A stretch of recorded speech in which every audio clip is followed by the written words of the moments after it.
Hello అండి, welcome back to our cherry TV 7004 YouTube channel. మీరు చూస్తున్నారు చెర్రీ టీవీ 7004 యూట్యూబ్ ఛానల్. మరి thumbnail మీరు చూసే ఉంటారు.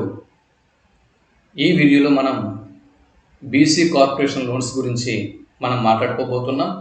ఆంధ్రప్రదేశ్ రాష్ట్రంలో బీసీ కార్పొరేషన్ లోన్స్కు సంబంధించినటువంటి పూర్తి వివరాలు మీకు నేను ఈ వీడియోలో అందిస్తాను.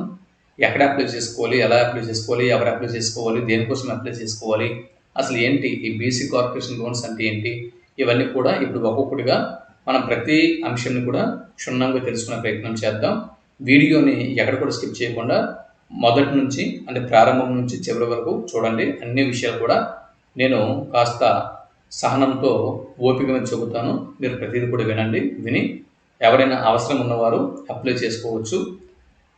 సొంతంగా ఏదైనా ఒక బిజినెస్ స్టార్ట్ చేద్దామనే ప్లాన్లో ఉన్నవారు ఇక్కడ అటువంటి వారికి ఇది చాలా మంచి సువర్ణ అవకాశం.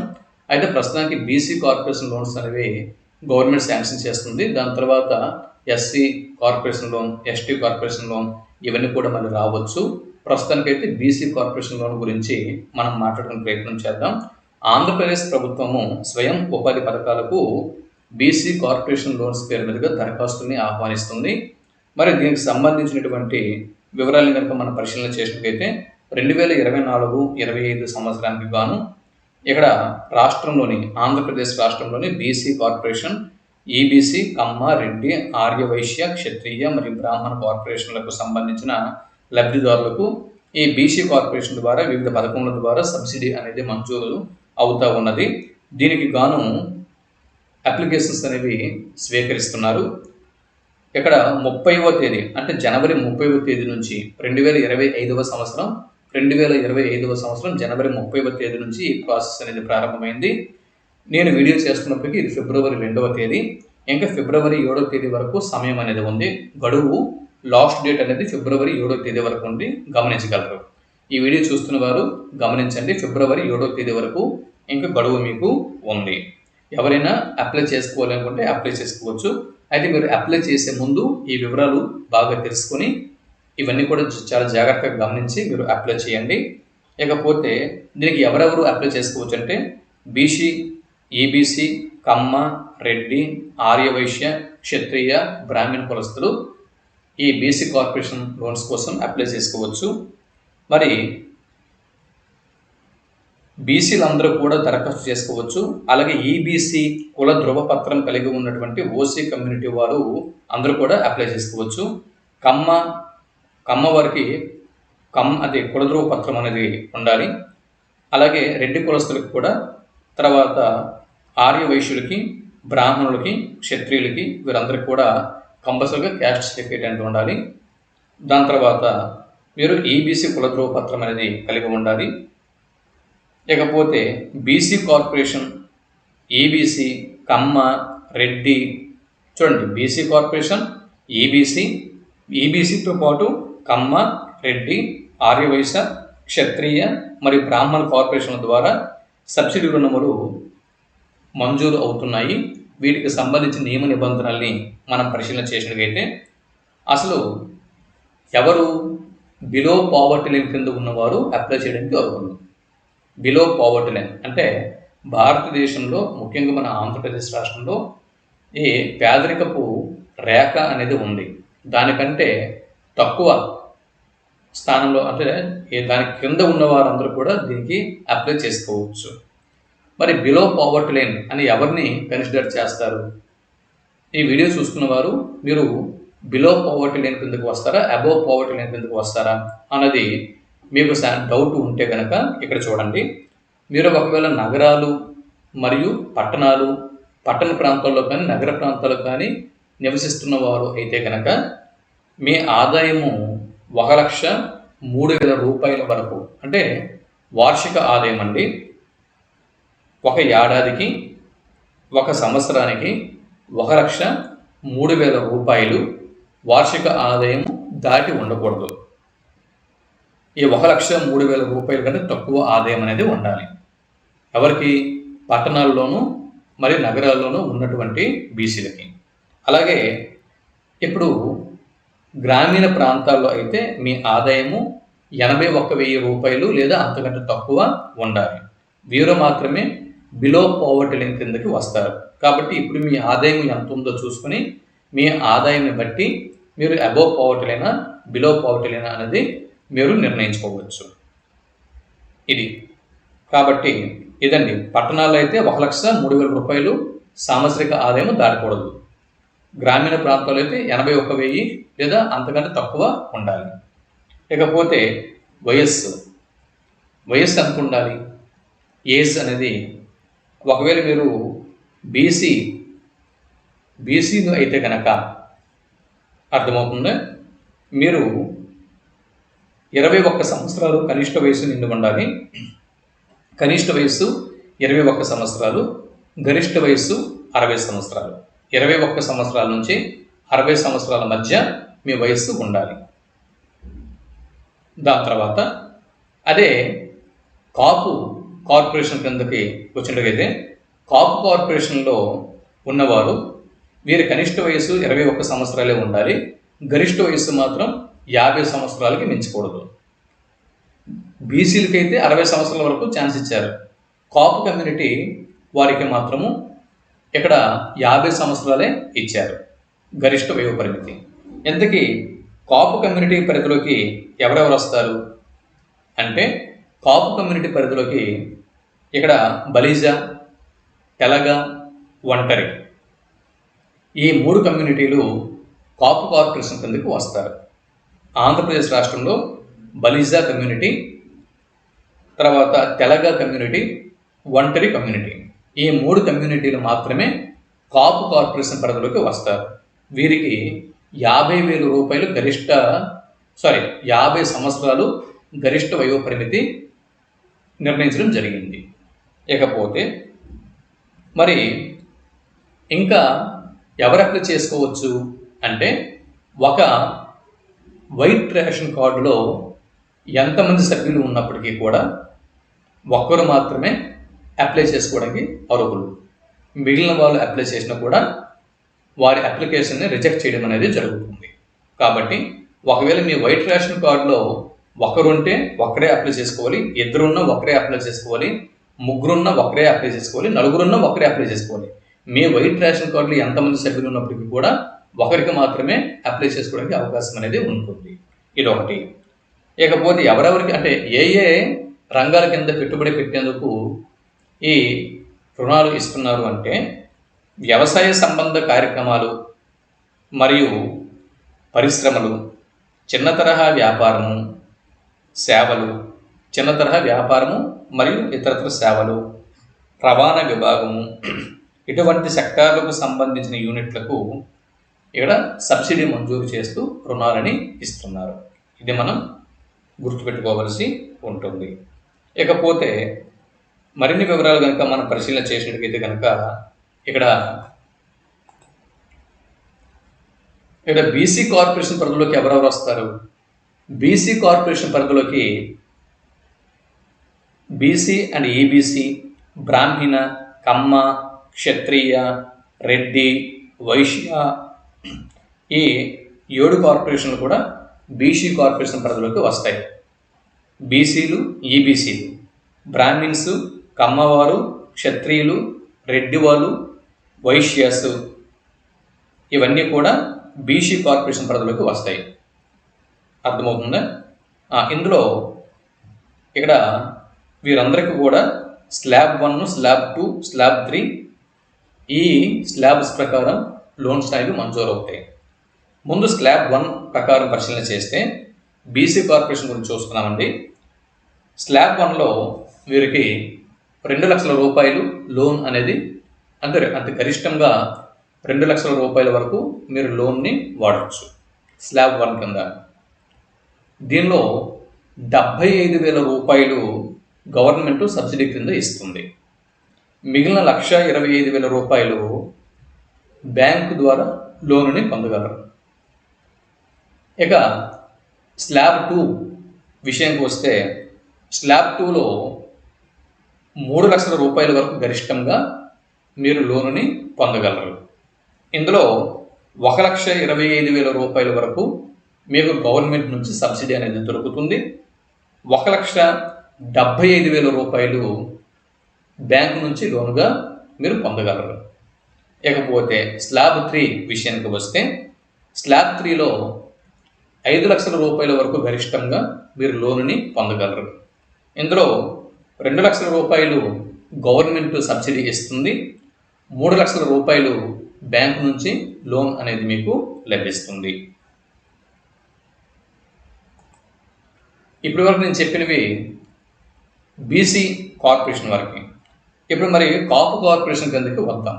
ఇందాక చెప్పాను, కాపు కార్పొరేషన్ పరిధిలోకి బలిజ, తెలగ, ఒంటరి అన్న ఈ 3 కమ్యూనిటీలు వస్తాయని చెప్పాను. వీరికి స్లాబ్ 1, స్లాబ్ 2, స్లాబ్ 3 ఎలాగొన్నాయో పరిశీలన చేద్దాం.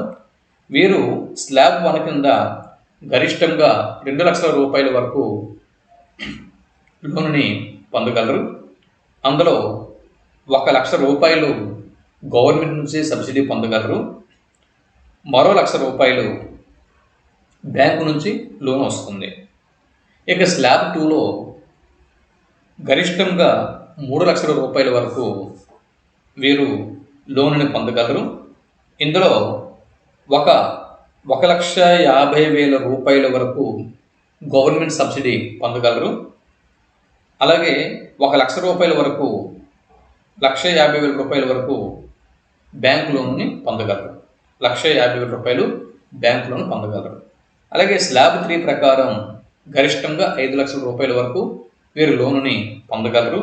అందులో 2,50,000 రూపాయలు గవర్నమెంట్ సబ్సిడీ ఇస్తుంది, మరో 2,50,000 రూపాయలు బ్యాంకు ద్వారా లోనుని పొందగలరు.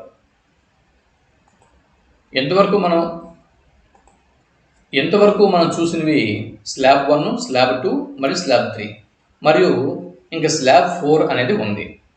ఈ స్లాబ్ 4 ప్రకారం బీసీ కార్పొరేషన్ వారికి అయితే 8,00,000 రూపాయల వరకు మీకు లోన్ పొందే అవకాశం అనేది ఉంది. గరిష్టంగా అంటే స్లాబ్ 4 కింద 8,00,000 రూపాయల వరకు మీరు లోన్ని పొందగలరు. ఇందులో గవర్నమెంట్ సబ్సిడీ 4,00,000 రూపాయల వరకు ఉంటుంది. బ్యాంకు లోను 4,00,000 రూపాయలు ఇస్తారు. బ్యాంకు లోన్ని 4,00,000 రూపాయల వరకు పొందగలరు. ఇక కాపు కార్పొరేషన్ విషయానికి వస్తే స్లాబ్ 4 కాపు కార్పొరేషన్ విషయానికి వస్తే ఇక్కడ వీరు గరిష్టంగా 25,00,000 రూపాయల వరకు పొందగలరు లోను. అయితే అందులో 10,00,000 రూపాయలు గవర్నమెంట్ సబ్సిడీ ఇస్తుంది, మరో 10,00,000 రూపాయలు బ్యాంకు నుంచి లోనుగా పొందగలరు. మరొక 5,00,000 రూపాయలు బై హ్యాండ్ అంటే వారి సొంత అంటే ఓన్ హ్యాండ్, వారి యొక్క సొంత చేతి డబ్బులు పెట్టుకోవలసి ఉంటుంది.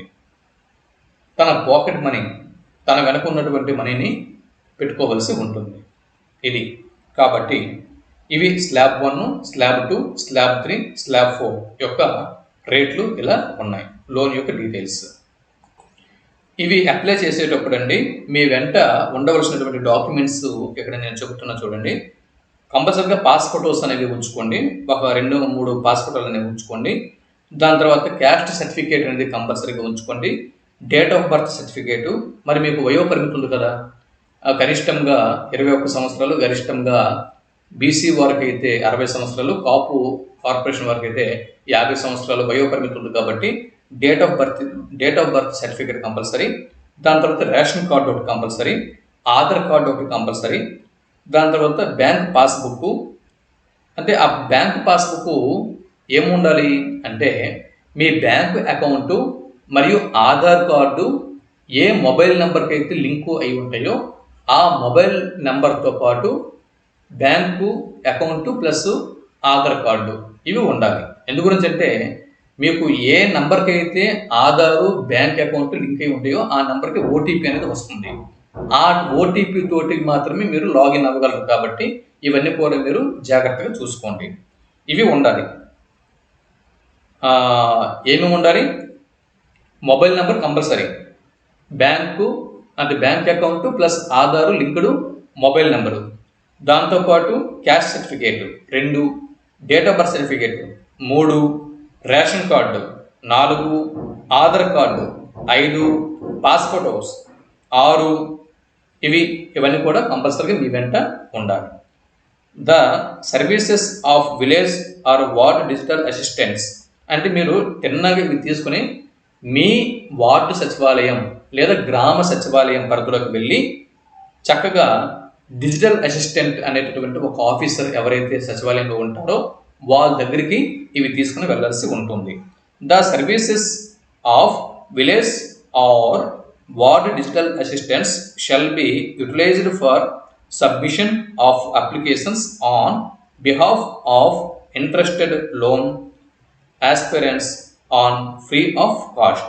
అది ఇవి అప్లై చేసేందుకు మీరు ఆ డిజిటల్ అసిస్టెంట్కి ఒక్క నయా పైసా కూడా ఇవ్వాల్సిన అవసరం లేదు. మీ వార్డు సచివాలయంలో కానీ గ్రామీణ సచివాలయంలో కానీ వాళ్ళు ఫ్రీగా ఇవన్నీ కూడా అప్లై చేస్తారు. ఇది అప్లికేషన్ యొక్క ప్రాసెస్.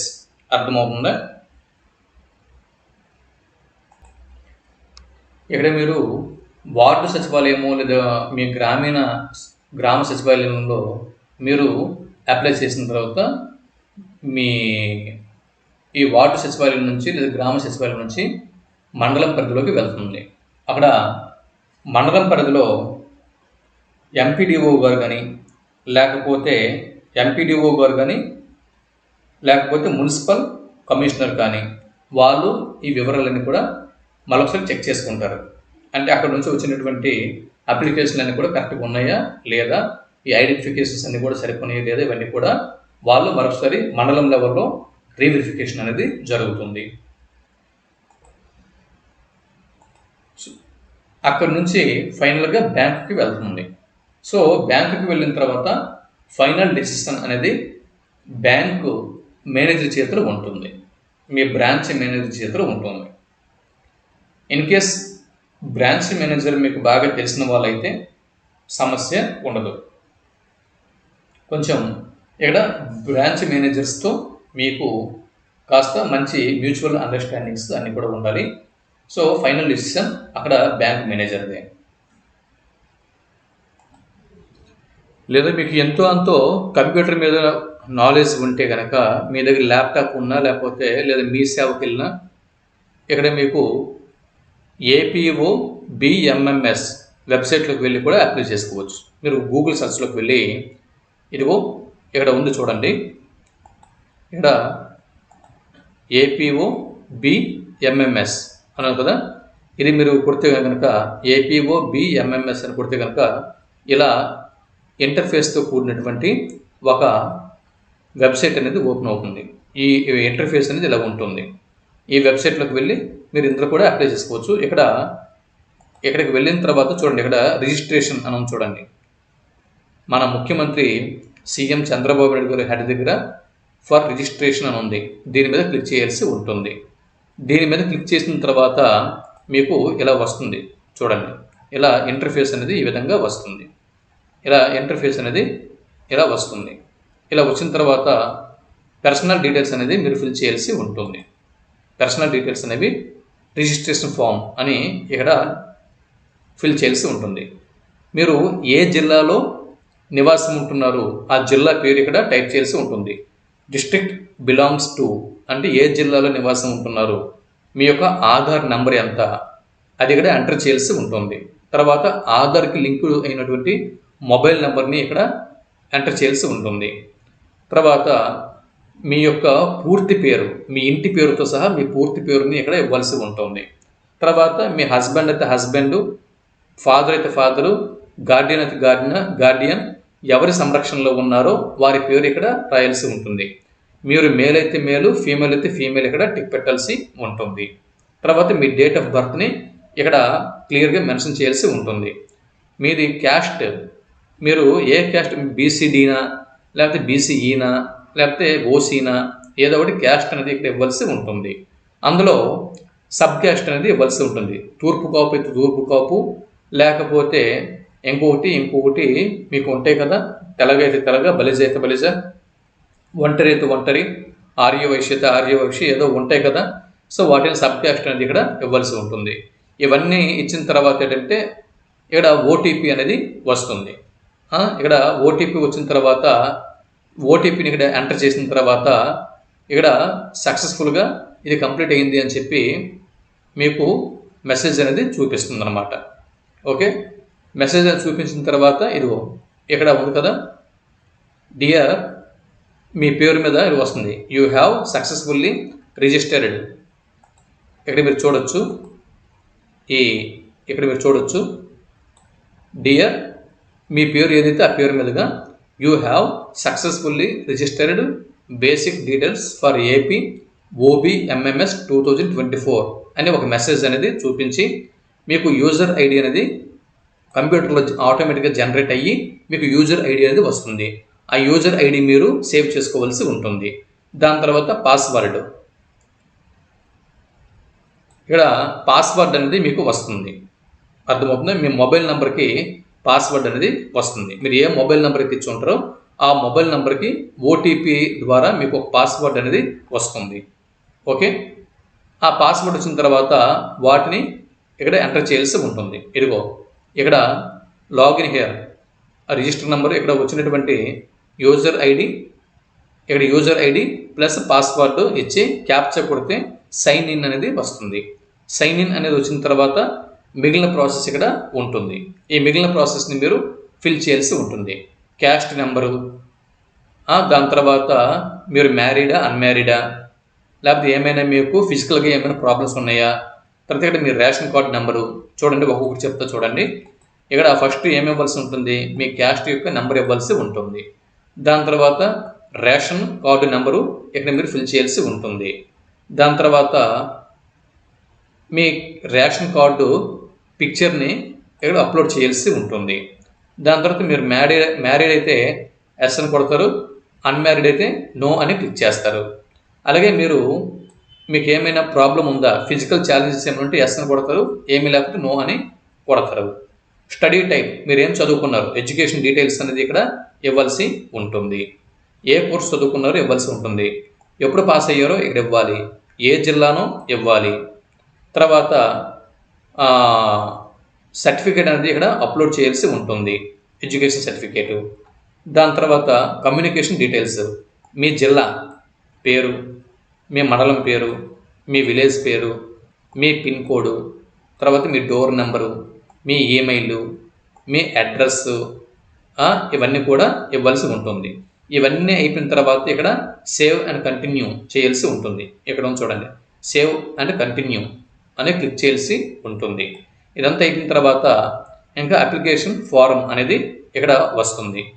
అప్లికేషన్ ఫామ్ అనేది వస్తుంది. ఇక్కడ మెయిన్స్ స్కీమ్ సెలెక్ట్ చేయాల్సి ఉంటుంది, సెక్టర్ సెలెక్ట్ చేయాల్సి ఉంటుంది, స్కీమ్స్ సెలెక్ట్ చేయాల్సి ఉంటుంది, యూనిట్ కాస్ట్ ఇది సెలెక్ట్ చేయాల్సి ఉంటుంది. దాని తర్వాత ఇవన్నీ అయిన తర్వాత సేవ్ అండ్ కంటిన్యూ ఇక్కడ మీరు క్లిక్ చేయాల్సి ఉంటుంది. అలాగే ఇక్కడ ఎలిజిబిలిటీ సెటేరియా ఇక్కడ ఉన్నాయి, ఎస్ఆర్ నో ఇవన్నీ కూడా ఉన్నాయి, చూసుకోండి. ఇవన్నీ కూడా మీరు ఎడ్యుకేటెడ్ పర్సన్ అయితే మీరు ఓన్గా వీటిని మీరు ఫిల్ చేసుకోగలరు. తర్వాత ఎస్ఆర్ నో ఒకరు ఉంటే కనుక వాటికి సంబంధించినటువంటి రిలేటెడ్ డాక్యుమెంట్స్ని, ప్రూఫ్స్ని వాటిని అప్లోడ్ చేయాల్సి ఉంటుంది. దాని తర్వాత మీకు బీసీ కార్పొరేషన్ అప్లికేషన్ ఫామ్ అనేది ఇక్కడ ఈ విధంగా వస్తుందన్నమాట. ఫైనల్గా ఒక అప్లికేషన్ ప్రింటెడ్ కాపీ అనేది మీకు ఇక్కడ వస్తుంది. ఇలాగా ఇవన్నీ ఈ ప్రాసెస్ అంతా మీరు ఫిల్ చేసిన తర్వాత ఇక్కడ కనిపిస్తుంది కదా, ఈ విధంగా ఒక అప్లికేషన్ అనేది మీకు వస్తుంది. ఆ అప్లికేషన్ అనేది మీరు తీసుకోవాల్సి ఉంటుంది, ప్రింట్ తీసుకోవాల్సి ఉంటుంది. ఫర్దర్ డీటెయిల్స్ కోసం దీనివైతే కొన్ని ఇంకా ఉంటాయి కదా, వాటి కోసం ఏంటంటే అప్లికేషన్ అనేది మీరు తప్పనిసరిగా డౌన్లోడ్ చేసుకుని మీ వెంట అప్లికేషన్ ఉంచుకోవాల్సి ఉంటుంది. అదే అండి ఇన్ఫర్మేషన్. మరింత ఇన్ఫర్మేషన్ మీకు కావాలనుకుంటే, ఇంకా దీనికోసం మీకు డీటెయిల్స్ మీకు కావాలనుకుంటే మీరు ఏ సచివాలయం పరిధిలో అయితే ఉన్నారో ఆ సచివాలయంకి వెళ్ళి మీరు డిజిటల్ అసిస్టెంట్కి కలిస్తే కనుక మరిన్ని వివరాలని వారు మీకు సమర్పిస్తారు. ఇదండి బీసీ కార్పొరేషన్ లోన్స్కి సంబంధించినటువంటి ఇన్ఫర్మేషన్. ఈ ఇన్ఫర్మేషన్ మీకు యూస్ఫుల్గా ఉందనిపిస్తే ఒక లైక్ ఇవ్వండి. అలాగే ఈ వీడియోని మీ ఫ్రెండ్స్ అండ్ ఫ్యామిలీ మెంబర్స్కి షేర్ చేయండి. ఎందు గురించి అంటే లాస్ట్ డేట్ 7th డేట్ కాబట్టి, ఈ నెల 7వ తేదీ కాబట్టి తొందరగా మీరు ఈ వీడియోని సర్క్యులేట్ చేయండి. సర్క్యులేట్ చేస్తే మీకు కాకపోయినా మీ ఫ్రెండ్స్కో లేకపోతే మీ ఫ్యామిలీ మెంబర్స్కో లేకపోతే మీ రిలేటివ్స్కి మీ చుట్టాలకి బంధువులకి ఎవరికో ఒకరికి మీరు హెల్ప్ చేసిన వాళ్ళు అవుతారు. ఓకేనా? మరిన్ని అంటే ఇంకా ఏమైనా అప్డేట్స్ ఉంటే కనుక వాటిని మీ ముందుకు తీసుకువస్తూ ఉంటాను. మన ఛానల్ని సబ్స్క్రైబ్ చేసుకోండి, పక్కన ఉన్న బెల్ ఐకాన్ క్లిక్ చేయండి. ఎప్పటికప్పుడు ఈ డీటెయిల్స్ అన్ని కూడా మీకు నేను అందిస్తూ ఉంటాను. జై హింద్.